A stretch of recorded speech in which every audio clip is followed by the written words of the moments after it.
Hello, everyone, and welcome back. It's the Full 40 with Chris, Rob, and Willie.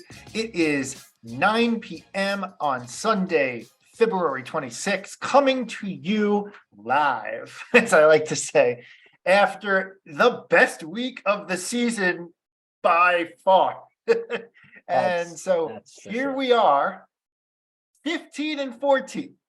And I posted this after our 3-game win streak just a little while ago. And I said, every time I'm out, the team pulls me back in. This Godfather 3 quote from Al Pacino. But like, man, it just is like, here we go. Like, I feel like the mood in Nova Nation is very much a fucking no better time than the present.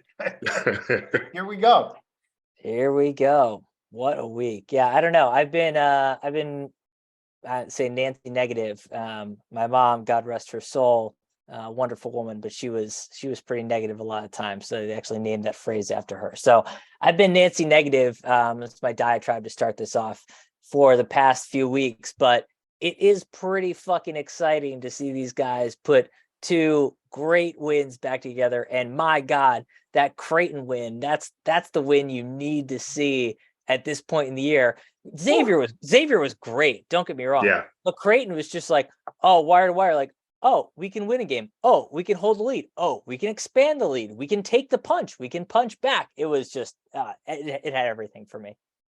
Yeah, I think what I thought was most interesting was just, I'm going to give Kyle some props. And it kind of stumbled into it in the Xavier game just due to foul trouble. But like, we've made some adjustments and we'll talk a little bit deeper about it. But Cam at the 5, actually playing against opponents' 5, has changed some things offensively for us. He did it versus Nunji, and then he did it versus Kalkbrenner. And I don't know, there's some fun stuff. So shout out to Kyle for that. It's a great week. It was I was actually skiing, so I didn't watch that game live, but I'm on the slopes and I look down at my phone and I'm like, holy crap, it's 27-18. And then I'm like, holy crap, it's 40-24. And then I see it like 49-42. I'm like, this tracks. And then I look back at my phone and it's like 71-54. And I was like, we're doing this. We're doing this. And then I watched it this morning, rewatched the game, or watched for the first time the game. And I was like, we're finding it. We're finding our sea legs. So I'm really excited. It was thorough. So unbeknownst to me, I was drinking this last weekend. Not unbeknownst. I knew I was drinking it, but I was drinking this scotch.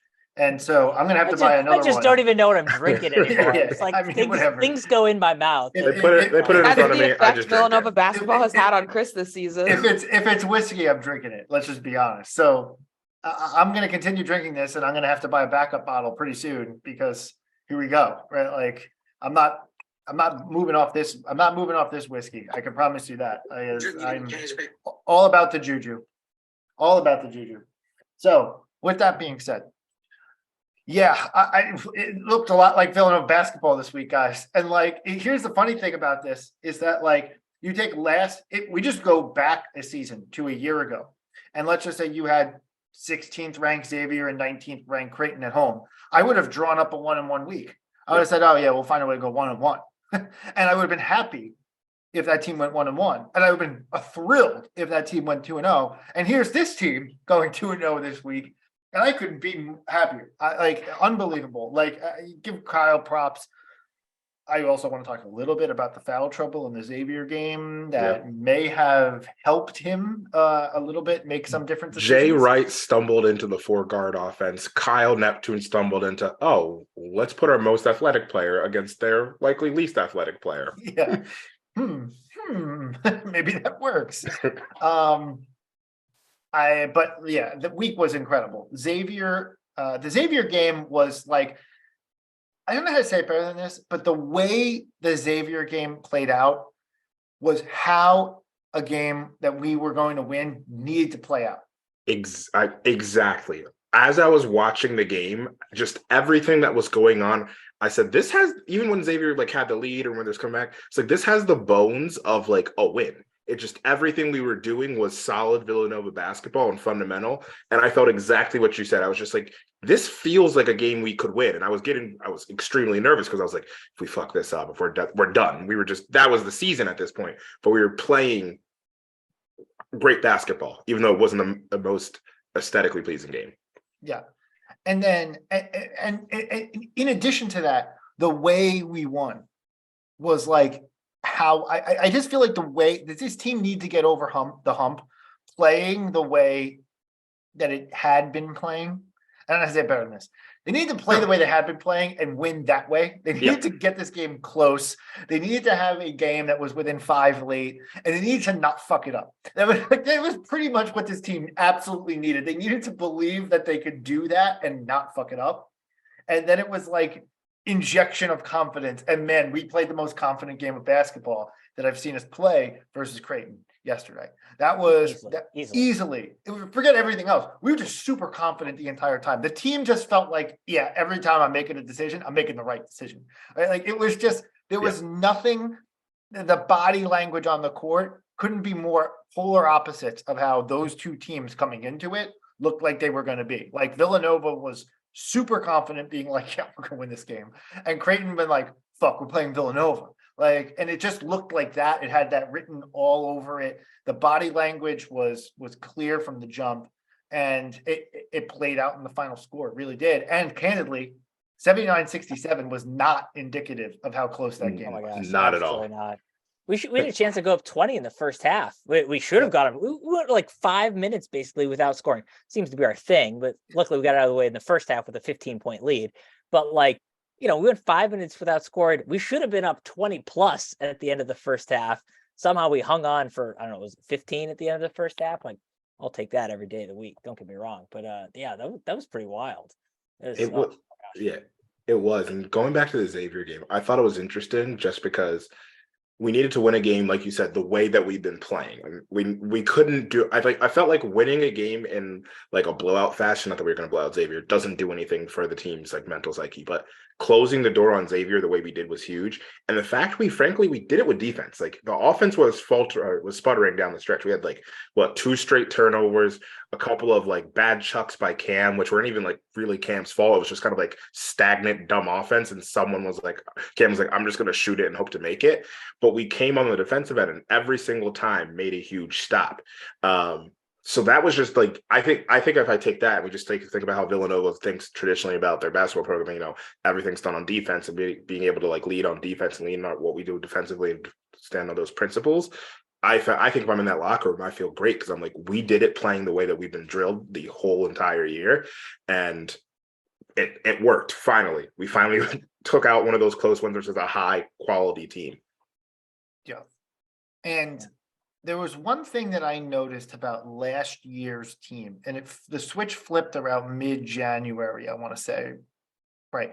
And I said something along the lines of, I can tell that this team is better defensively when they look like they enjoy playing defense.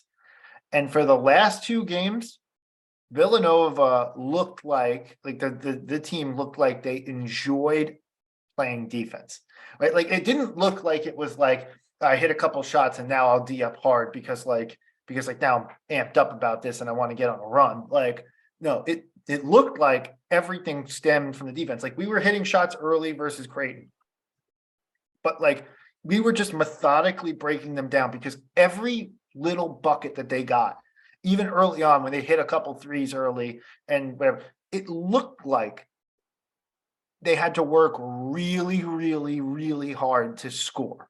And then ultimately, we kept finding easy buckets. And when you do that to a team constantly throughout a game, you start to really wear down on them and break their spirit. And that's exactly what happened to Creighton. People were like, did Creighton play bad or Villanova play well? The answer is Villanova played really well. And ultimately, it made Creighton play bad. Like Creighton played worse because fundamentally worse because we forced it upon them and they did not have the mental fortitude to hang in that game. That was how that game played out. And then they made some mini runs. I knew that they were going to make a run because that's college basketball, but we had an answer every single time. And the time they got it to 7 and then the game went right back to 12, it was over. You knew it was over. The body language on Creighton was just like, we can't wait to get on the flight home. That's how they looked. And Villanova forced that out of them. Yeah. You're on mute, Willie. That's because the computer made that weird noise earlier. I think Greg McDermott even called that out during his post-game press conference, where he basically said like he felt like this was going to happen. He was scared this was going to happen. I'm sure Creighton, the players, felt the same way, like oh crap, it's Villanova, because, and Greg said it. He was like, if you watch their film over the last give or take month, they've been playing better and better, and he knew this game was going to happen eventually. And I think he figured out eventually, like, it's going to happen to us, isn't it? And it did. Like.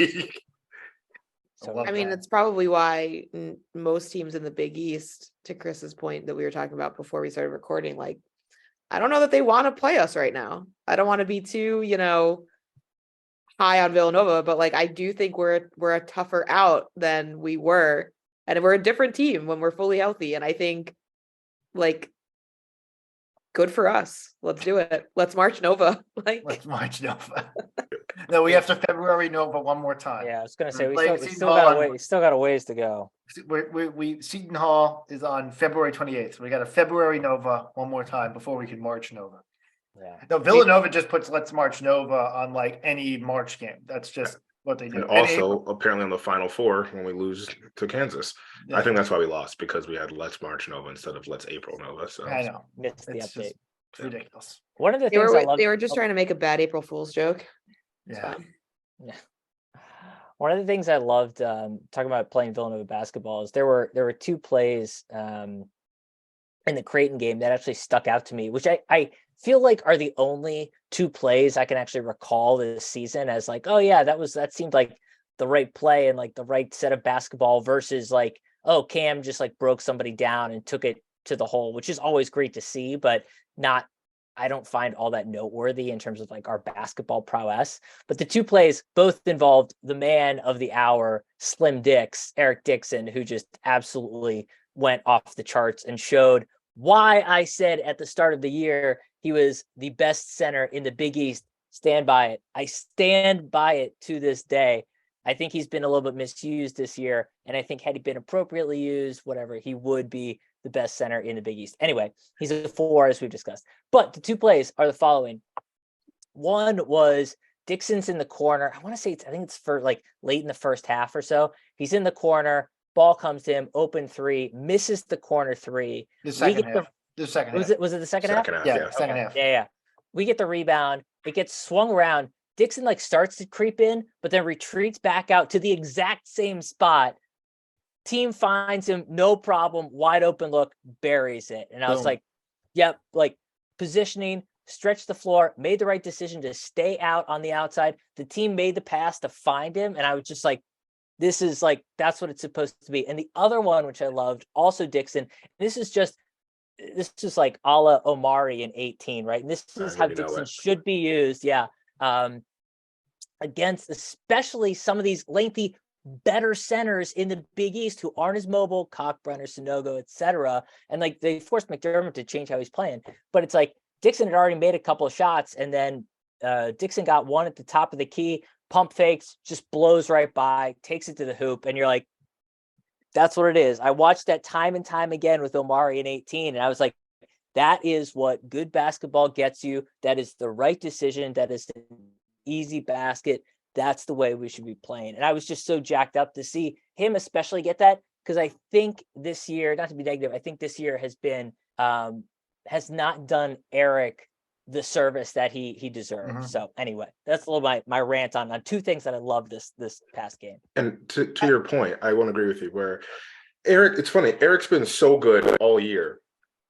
But I think this is probably one of the few games where I feel like we fully unleashed utilizing Eric everywhere on the floor. A lot of it has been get Eric in the low post, let him bang, feel the body, spin, go get a bucket, go get a foul, power, using his power. But like there's a lot of finesse to Eric's game.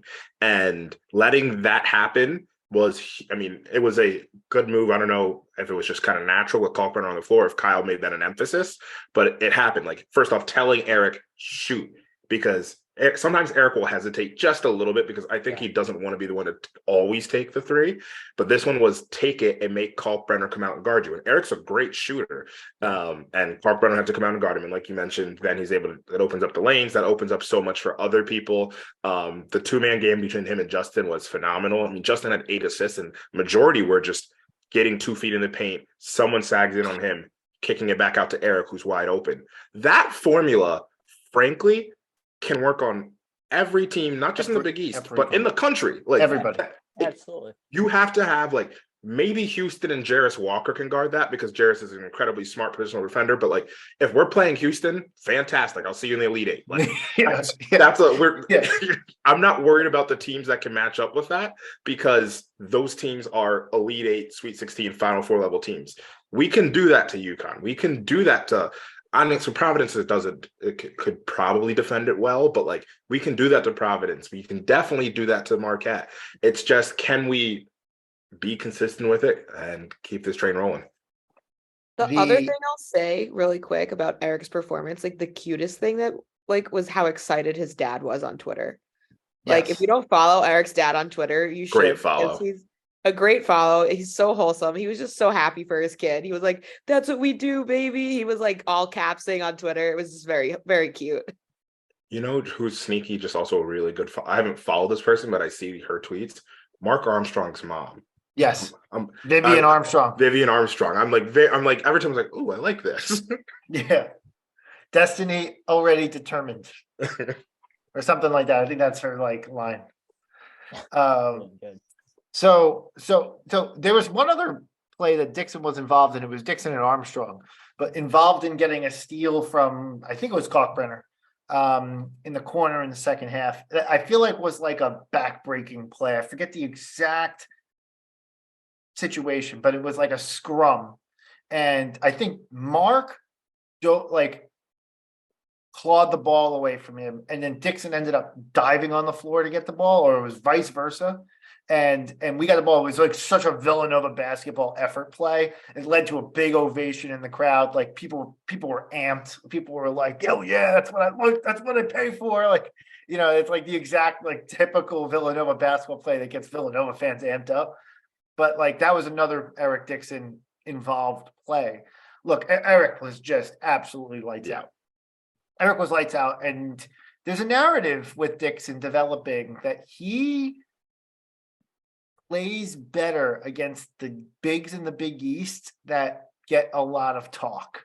Yeah. And Kalkbrenner because he's fucking better and he knows it. He's a gamer, man. Dixon is a gamer. Dixon's a fucking gamer, man. It's funny you say that, just real quick, because the big that he probably plays the quote unquote worst against is Croswell, who doesn't get the love of those other bigs. And I just think that's very interesting. Yes. Like Soriano was getting a bunch of love. Yep. He fucking dominated Soriano. Like Sanogo and Kalkbrenner get tons of love. And in those 3 games, he dominated those guys. Like he steps up when he knows he's got a big assignment. Man, that guy is like absolutely fucking nails. He is so ice in the veins when he's got a big assignment. And it's funny because there's like a narrative on Twitter. It really comes from UConn fans talking shit to Creighton fans that like Kalkbrenner is just big. Like it's like that's like the narrative that UConn fans do that. And like Kalkbrenner ended up with 18, so like I couldn't say it, but part of me wanted to like get the UConn fans involved and be like, well, Kalkbrenner did nothing to dispel the just big rumors. He's a height merchant. That's all he got. He's a height merchant. Oh my gosh, I like that. Pretty good. But look, Eric Dixon was absolutely phenomenal in this game, and I think he's going to need to be down the stretch. Candidly, like he needs to be that guy. He needs to be that guy the rest of the way. Yep. And look, in this game, the Creighton game in particular, both actually Creighton and Xavier, we got very little contribution, and now this is a week straight of it. Very little contribution from Caleb Daniels. And Brandon Slater, but Slater was a little bit better. Slater had 8, and I think he made a couple timely plays and buckets in the game that like he didn't come across like not involved in the Creighton win in the way that Caleb did. Caleb's been a no-show. Caleb's been a no-show, and I think that this is just biding some time. Caleb's going to find his stroke Yeah. again, but like we need all of this to click on all the cylinders. Like let's be candid about where this team has to go here, and we'll get into that conversation in just a second.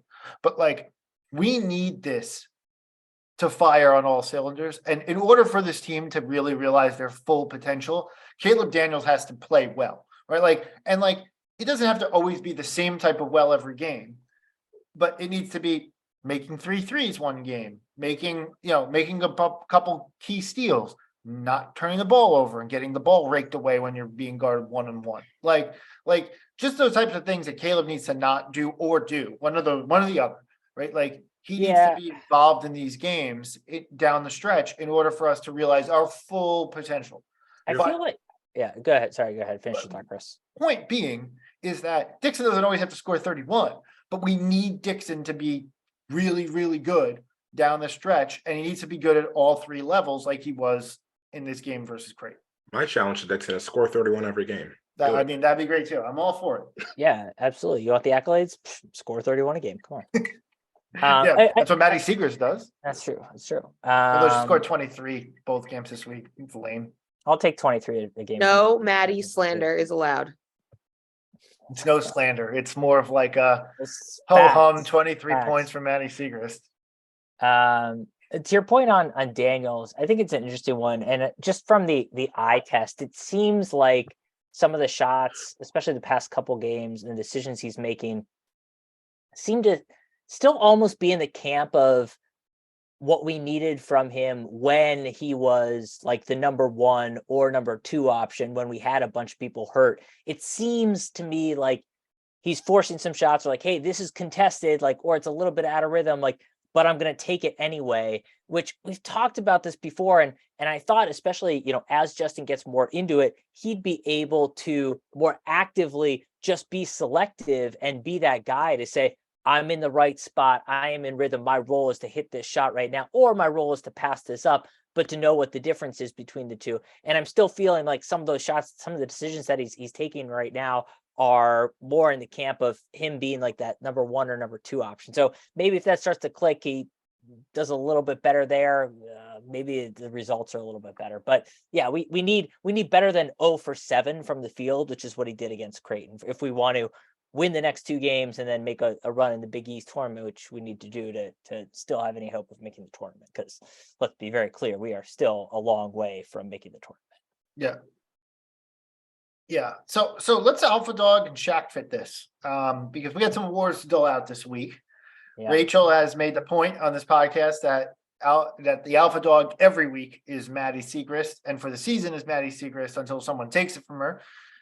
Maddie Segrist, Alpha Dog of the Year, kind of already locked up in the full 40 awards that we'll do at the end of the season. That's already pretty much decided. I think it's a formality at this point, unless this men's team goes on a hyper run.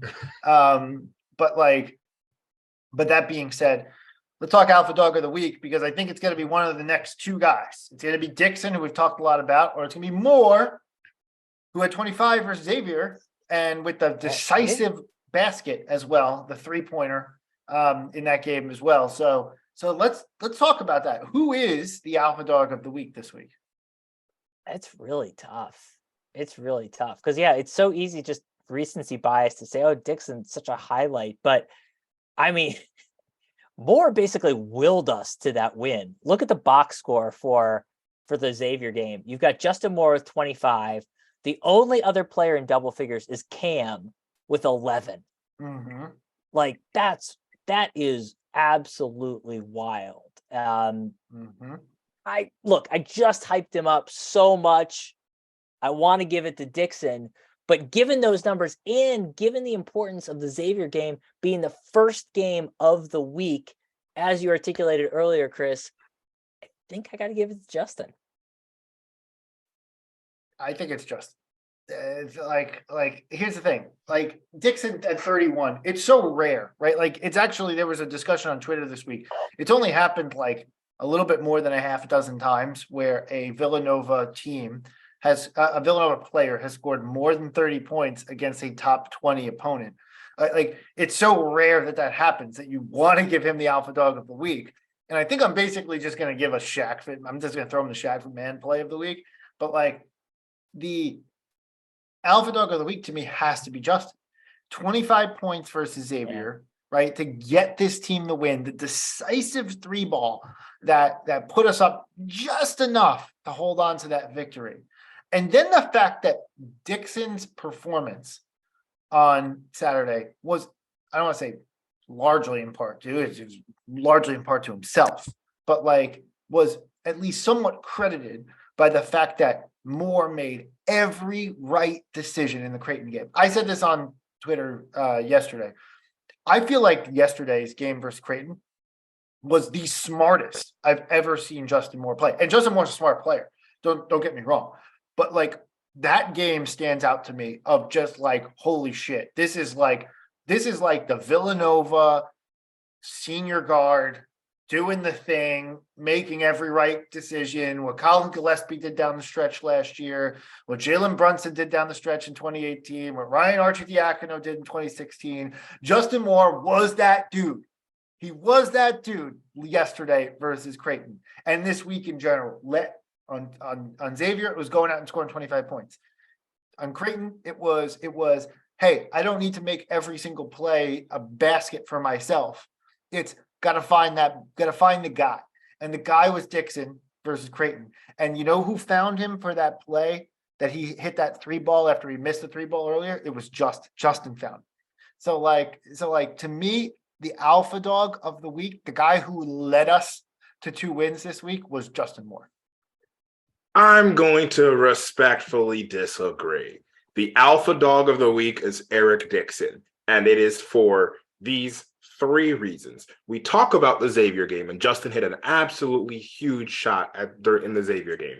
Did Eric turn the ball over twice in the Xavier game? Yes, we'll ignore those.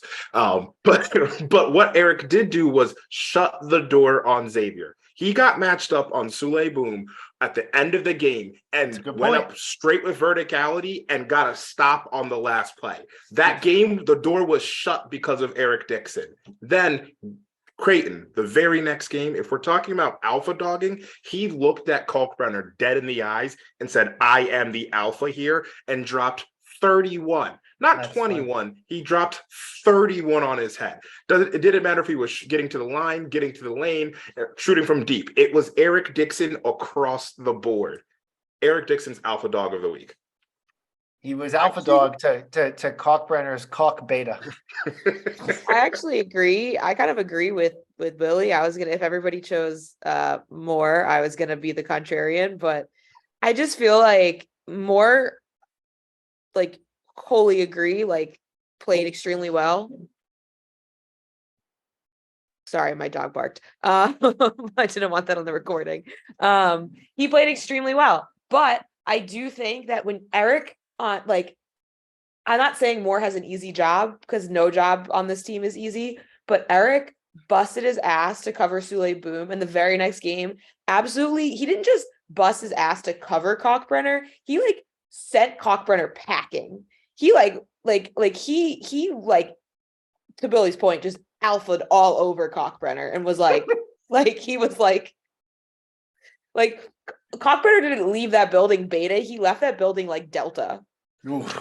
Like, you know, he had his tail between his legs, man. So I got to give it to Eric. And like, he had so much confidence too. And I think that goes a long way with the younger guys. Cause like you could see it with Cam, you could see it with like Mark, even at the end of that game, like they were gelling in a way that like, I think Eric's leadership had a lot to do with. All right. Shaq Fit Man play of the week. I think mine is just the Creighton game. If we think about like classic Villanova games or just in general, you look for games that like, you know, we're locking down on defense. We hit a barrage of threes, we expand, then we fight back.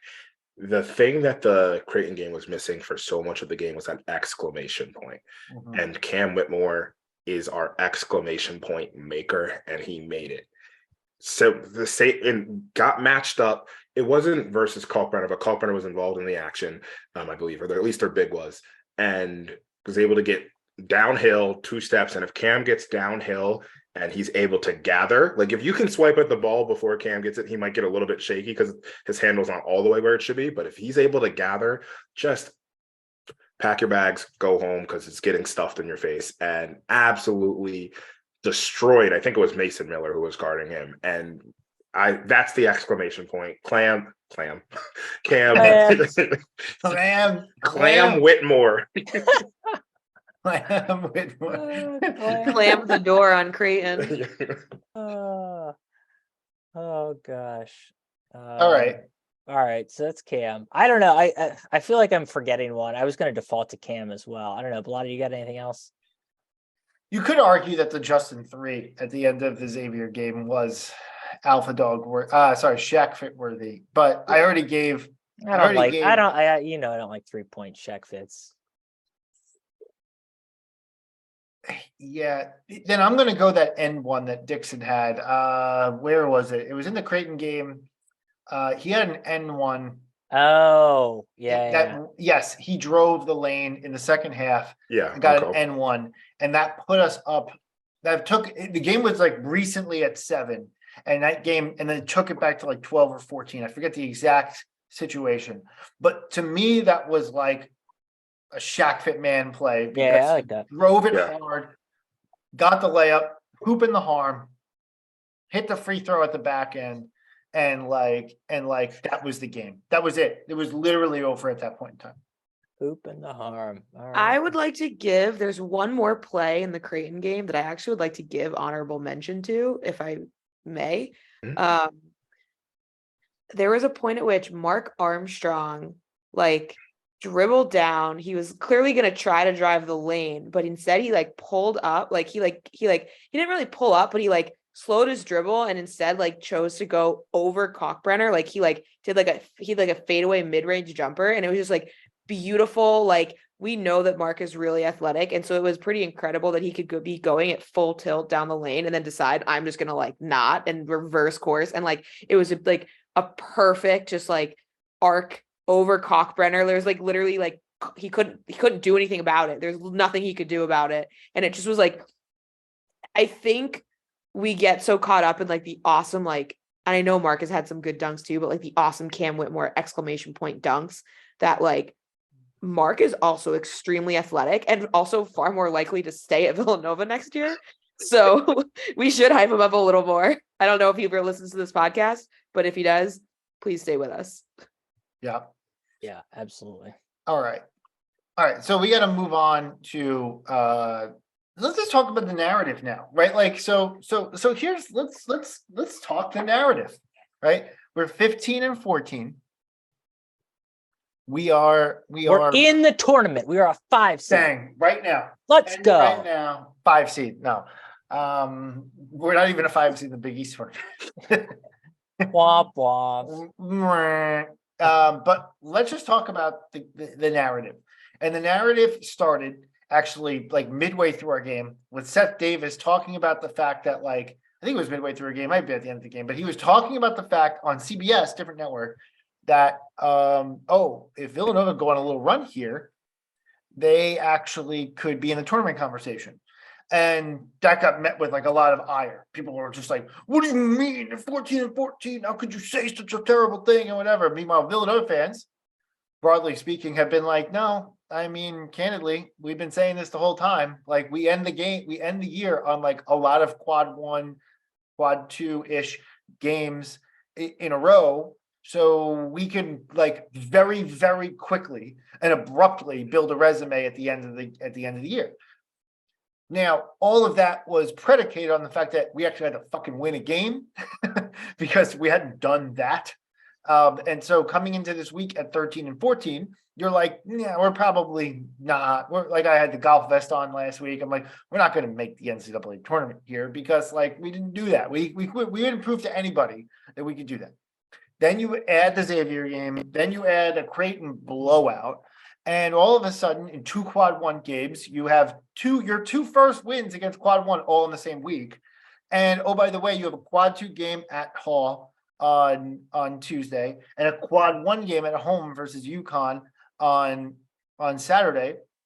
And then you have the Big East tournament where you're probably getting at least one more, if not two more quad one opportunities to finish the season.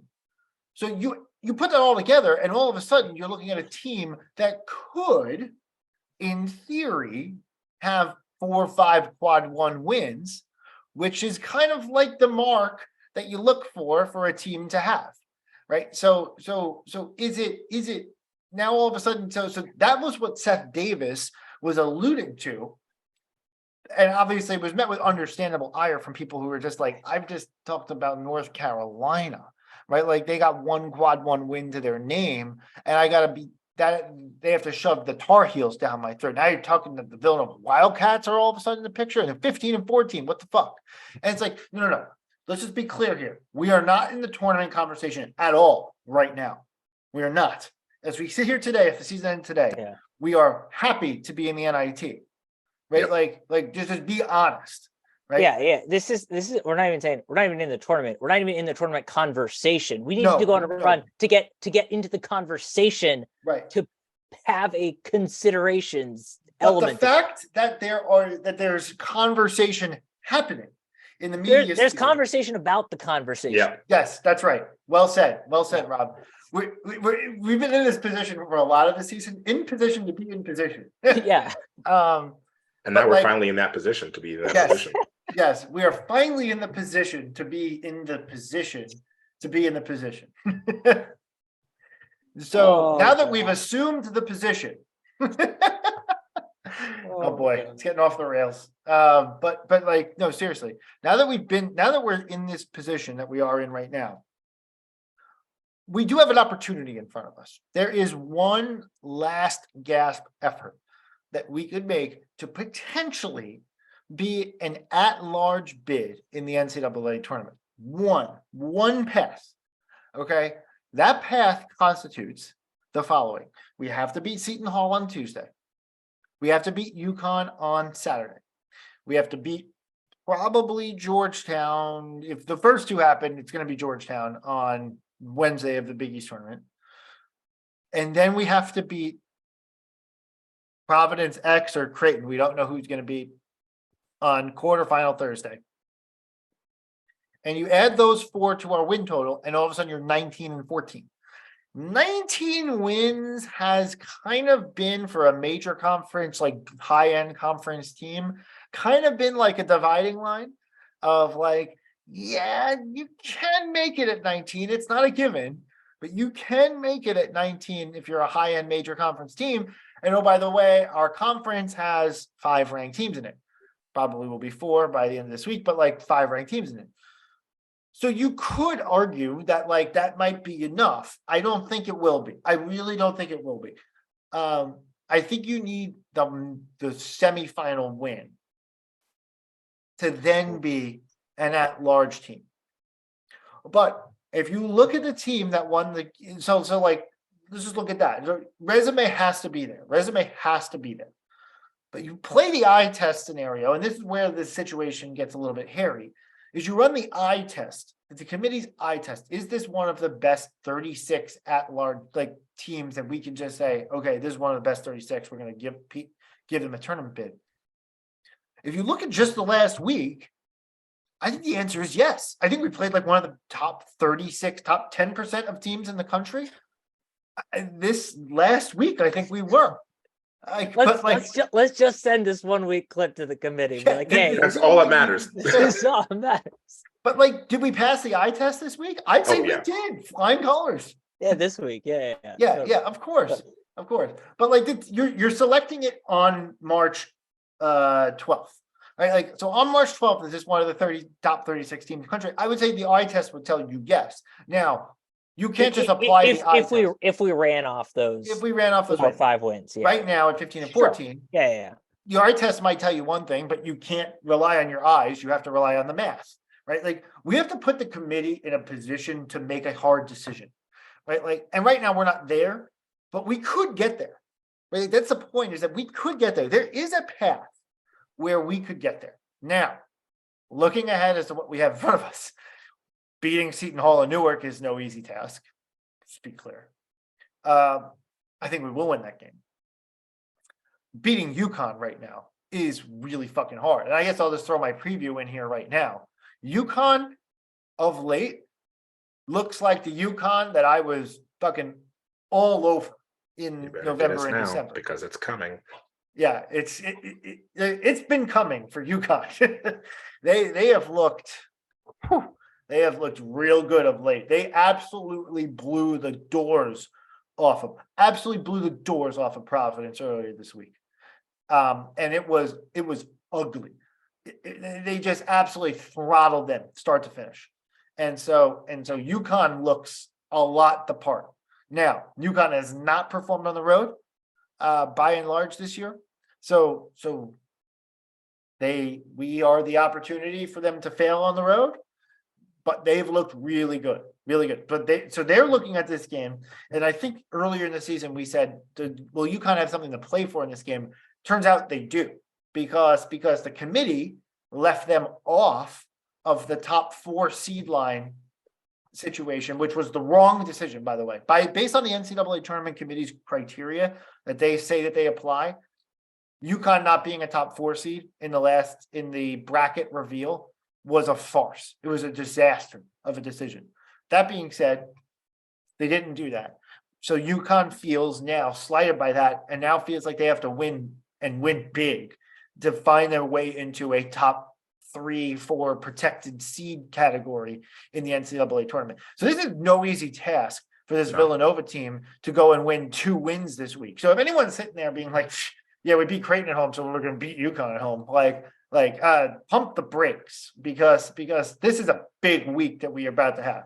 If this week does happen, then let's rev the engine up, baby, because the Big East tournament train is coming and this team's cooking.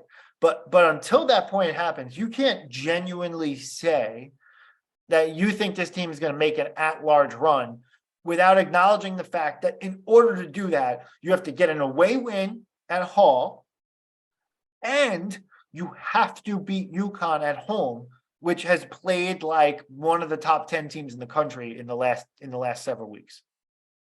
Right. And so basically, I also want to kind of compare this with where we were last week too, right? Yeah.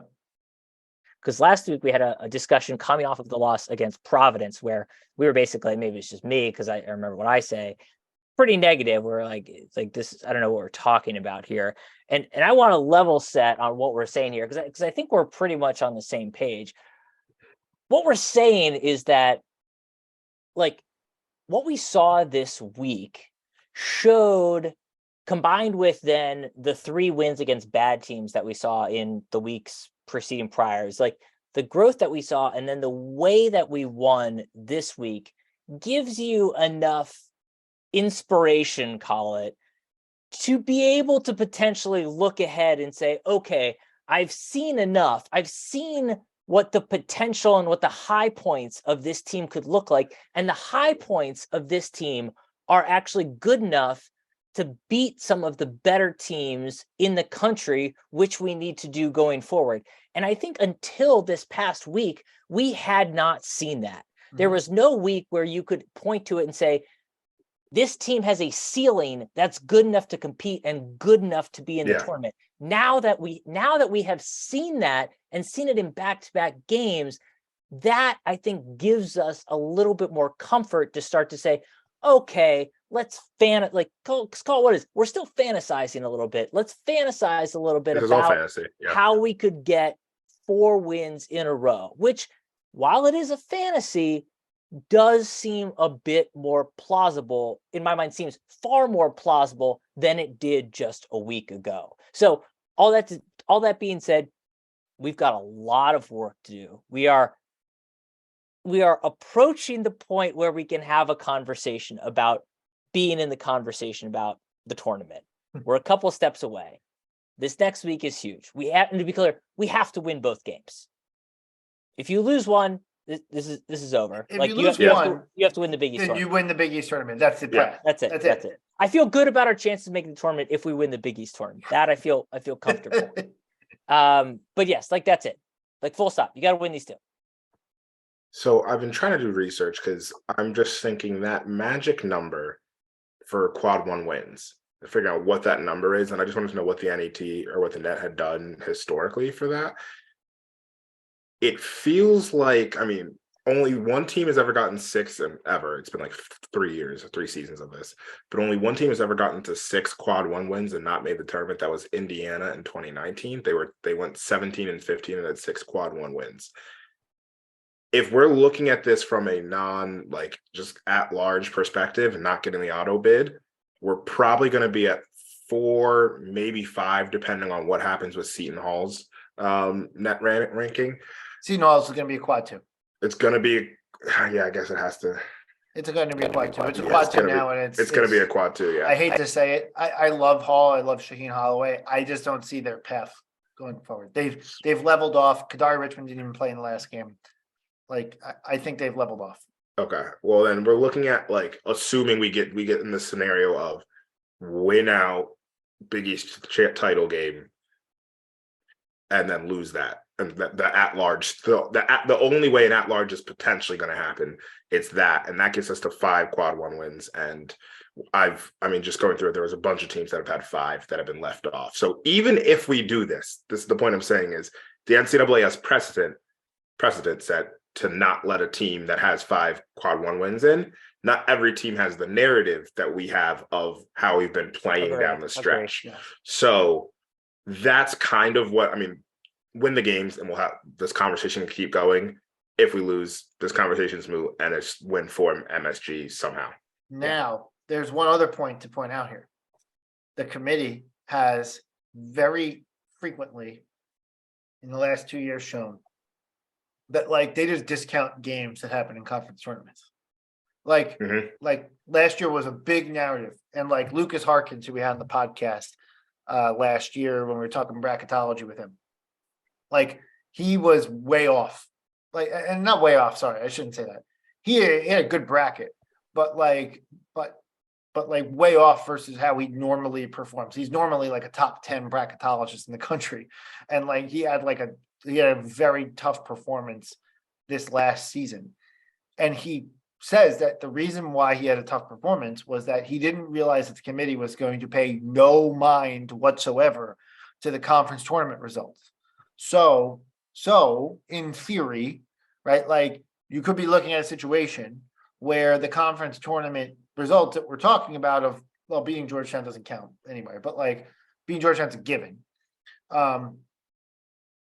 Beating Providence and Xavier, or Providence and Creighton, or Xavier and Creighton, whatever it may look like, 2 games in a row gets discounted, or like only treated as one good win, Yeah. something like that. I don't know how to say it better than that. I see what you're saying, yeah. So like it gets discounted a little bit. Now, I do think that gets counterbalanced by the Justin Moore factor, the Cam Whitmore factor, the Jordan Longino factor, where at full strength, Villanova is 4-1 this year. like if you're just submitting a tournament resume, Villanova should, and that's not actually what happens, but like Villanova should submit 4-1. This is who we are. We've won 4 games. One was a quad 1 that we lost. We won 2 quad 1 games. We're 4-1. Make a decision, right? But basically, like that's what Villanova's argument is, right? Like it's an argument that says we had high, notable, very well-known injuries to this team. We were at non-full strength for a very long period of time this season. And we're 4-1 at full strength, and without Moore, but with Whitmore and with Whitmore and Longino, just adding those two, we're 10-3, right? Like, and that's this is the argument, right? Like to say, like, when you have our full complement of players, we're really good. That counterbalances the tournament not counting as much. I think it kind of levels us out to a point where it's like, okay, we kind of need to prove this out. To Rob's point before, I feel really good about our chances to make the NCAA tournament if we win the conference tournament. But I do believe that there is a path. And I think the path is that we make the conference final. I think we have to make the Big East tournament final. I think at 19 and 14, we create a conversation in the room.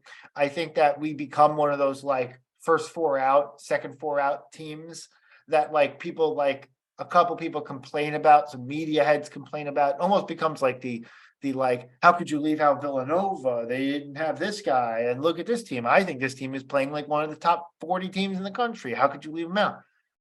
Like, I think that might be where we are at 19 and 14, at 20 and 14, and then 20 and 15 after if you factor in a loss in the conference final. I think you put enough pressure at 20 wins. 20 is a nice number. 20 is a nice number, and we played one of the hardest strength of schedules in the country. I feel like at 20, like it's really hard to leave us out. Really hard to leave out a 20 and 15 Villanova team. I can't get over that fact. I feel like at 20 wins, this team has to make it. So just win 5 in a row. No big deal. Just win 5 in a row. And oh, by the way, pick up 3 quad 1 wins in the process. No big deal. If we do that, great. Yeah. Now let's just be realistic and backtrack a lot here, because we've talked about the NCAA conversation. Let's talk about what these games this week has meant for the program. This program has felt in turmoil all year, right? Like we had a podcast a few weeks ago where we basically yelled at everybody and their mother, right? Including myself. We had conversations left and right about the fact of like, people are like, really like, is Kyle Neptune the guy? Are recruits going to come? Are we going to get anybody in the portal? Are people going to transfer out at the end of the season because they're not happy with how this program is going and whatever? And I do feel like the last week has gone a long, long way to kind of calming everything down. And if you want to talk about like we're all revved up right now. And I want to like get everyone back on level a little bit, which I know I'm like one of the people who are like, yeah, fuck it, let's go, like whatever. But realistically, like let's get everyone on level. This team hurt itself earlier in the year. If we don't lose to DePaul, if we don't lose to Portland, who's terrible, right? Like if we don't lose to Oregon, who had like walk-ons playing, right? Like you don't lose to Temple, whatever. You could point out like 7 games where we were like within 5 points within the last 3 minutes of the game. You don't lose some of those games. This team is looking at like 18 and 11, 19 and 10, right? We're not having this conversation. So like, it's painful that this team has been in a position where we're like, now we're talking about like the last gasp effort to potentially get in the tournament, which could write like one of the most exciting stories of Villanova making the tournament ever, right? But realistically, like we didn't have to be in this position. At the same time, like it's been a very difficult year, and to see this team get hot late definitely eases some of the concerns from earlier in the season. So my point is basically like, we need to like take a step back and just appreciate this for what it is, which is basically like, we have proven that the coaching staff is competent, that with good players, we can do really good things. And that Villanova basketball as a thing, like the concept works, right? So it's proven that point out. So I feel like we could take a little bit of like a deep breath here and say, okay, like we're going to be fine. And even if it doesn't work out this season, we can be okay, right? And that's where I feel like the takeaway from this season is, from this week is, if I'm being really level-headed about it, is like, we can all take a step back and just relax a little bit. That like the school's not going to go shit. The program's not going to go shit. Like there's good people at the helm. Like if Kyle Neptune doesn't end up being the guy, he's not the guy. But there's a lot to like about Villanova basketball as an entity right now, after like finally seeing how it like really works in process. So like that's the point that I want to say is I do feel like this week does go that little extra bit for future recruits, for transfer portal guys, for whatever. Like the notoriety feels a little bit back. Even if Villanova's not quote unquote fully back, even if the tournament hopes are not back, it feels like, yeah, this is a program and a team that can actually make something happen in the future. It changes the narrative from being a damaging year to just a down year. That's just what it is. You know, programs have down years. Duke's had down years. Kentucky's had down years. These blue blood, the ones that we want to be in the conversation with, they've all had down years before. And that's just what it is. It's a down year, and then you bounce back. This changes that narrative. And then speaking of narratives, I mean, we spoke about this all season long, just to go back to the fact that like it sucks that we lost those games, because every time we're like, well, just wait till Justin comes back, just wait till Cam comes back, just wait till Jordan's back, wait till we're full strength. And we're finally there. But all those losses and those just waits is why we need to win 5 in a row. If we were able to pull two or three out of those, maybe we don't need to get till Friday. Maybe it's just you need to win Thursday and you're in, so it's a little bit disappointing to see that. But overall, this last week should give everyone the ability to look forward and be like, we're going to be all right. It's true. I'll temper a little bit here. It's just like, as Will, as you're saying, it's like, that's why we need to win 5 in a row. That is such an ask. Is this team going to win 5 in a row? I'd love to see us. I don't think they're going to, but I agree with the general points of this past week was huge in terms of the overall narrative. I can't agree with that more. I have to imagine Kyle after the Xavier win, like that locker room, Kyle was probably so fucking pumped up. I can only imagine. So I don't know. We'll see what next week brings. Hopefully it's 2-0, and then we can keep fantasizing about a 5-0 run. But I'm not home. Oh, if it's 2-0, then I'm going to be. Let's do it this way. Let's just be honest.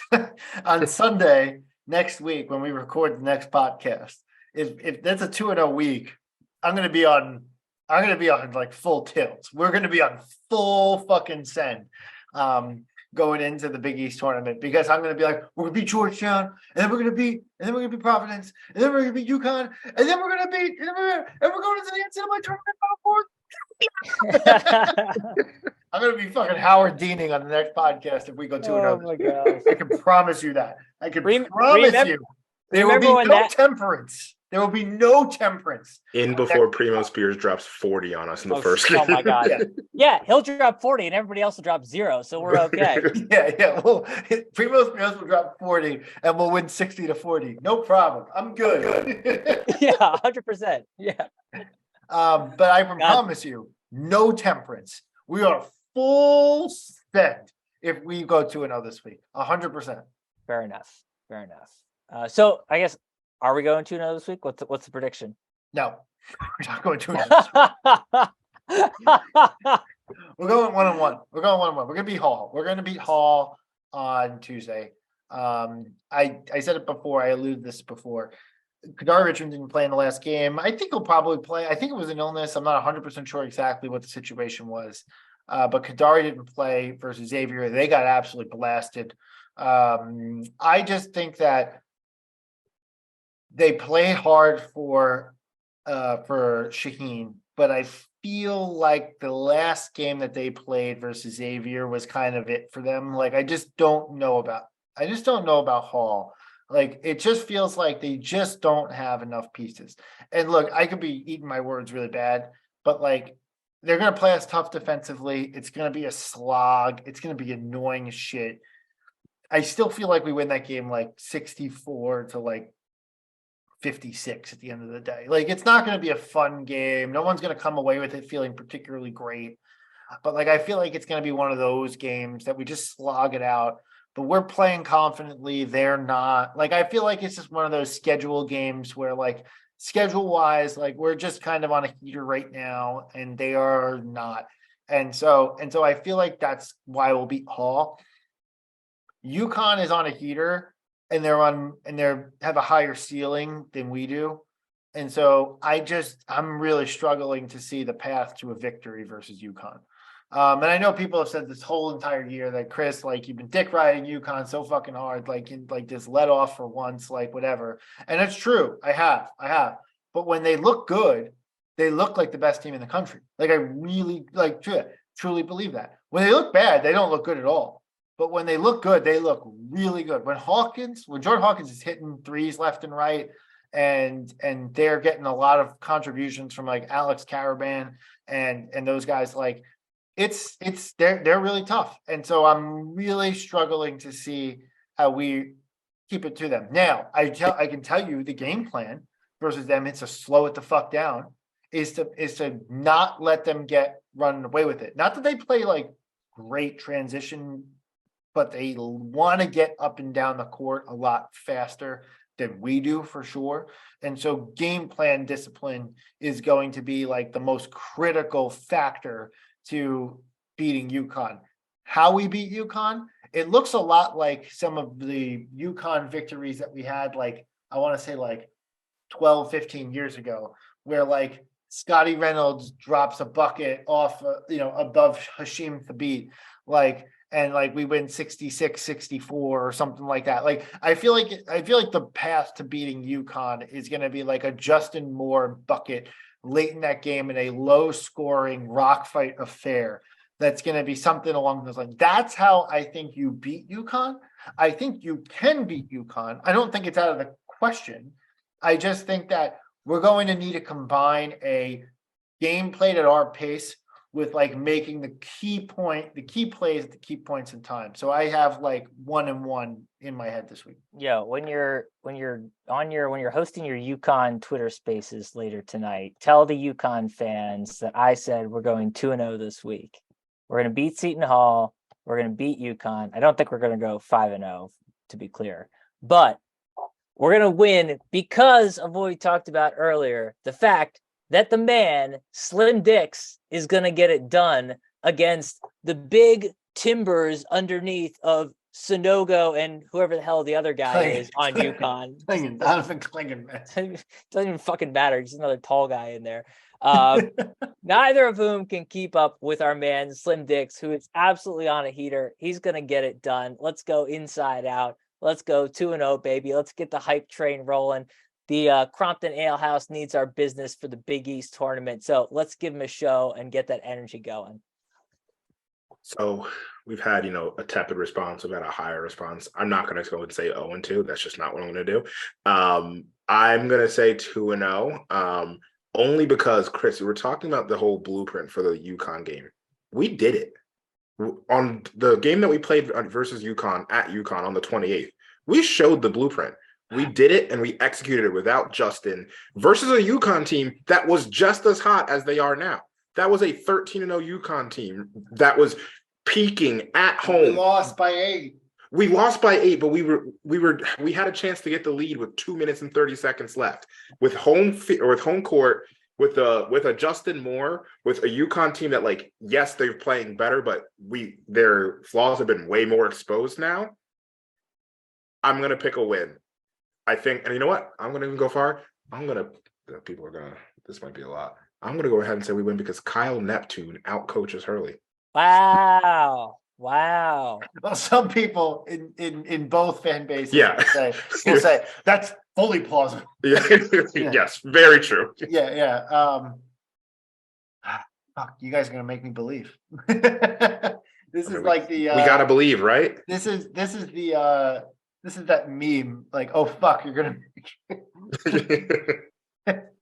oh fuck, you're gonna make me change my vote and say 2-0. Now keep it 1-1. We need that. It's weird, right? Like, it's weird coming from me being like the fucking level-headed guy. It's just because you're such a UConn fan. Jesus Christ, man. You're just picking up school after school at this point. You're like, oh, I'm the Seton Hall guy. I'm the UConn guy. You just do everything. Just wait till St. Louis joins all the of Big East. Do you even like Villanova? Villanova's playing all my favorite teams this week. I love Hall. I love UConn. They're playing all my. It's just big to week collect for them you. all. Yeah, exactly. I just want to be safe. That's all. I just want safety. That's all. No.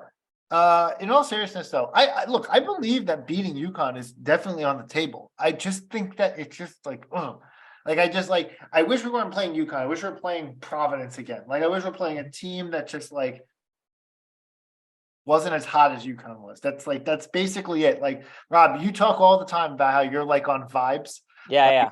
Like, this to me is like a vibes. Like, the UConn game is a vibes game, and it's like yeah.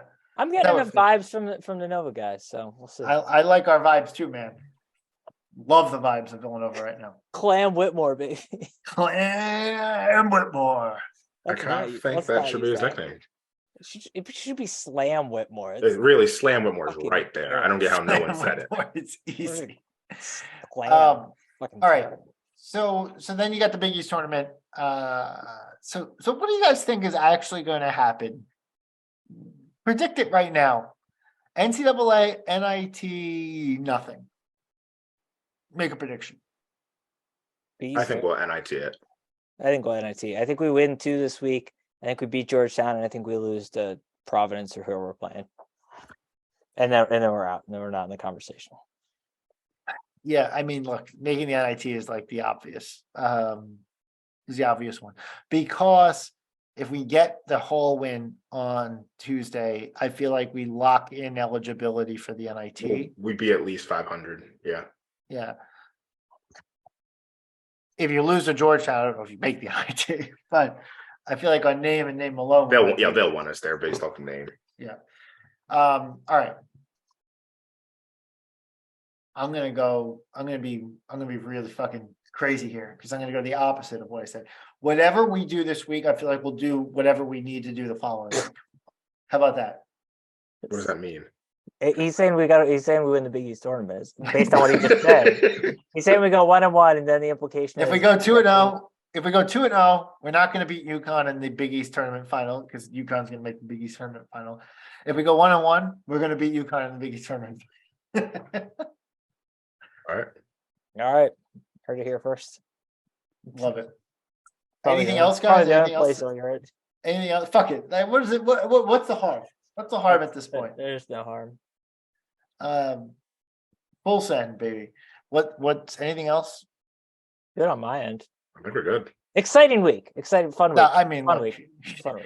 there's nothing else that you could ask for. Coming into March, feeling good, like This Like- is why we're fans of college basketball. To have a week like that week is just what college makes college basketball so great. yeah. And what makes college basketball also so great is the heartbreak we'll feel when we lose to Seton Hall. Oh God. Fuck me. But there is something to be said for feeling this way going into March. There's not a lot of teams that usually feel that way, so this is something. So, like, let's just hope it carries on. It's very true. All right, guys.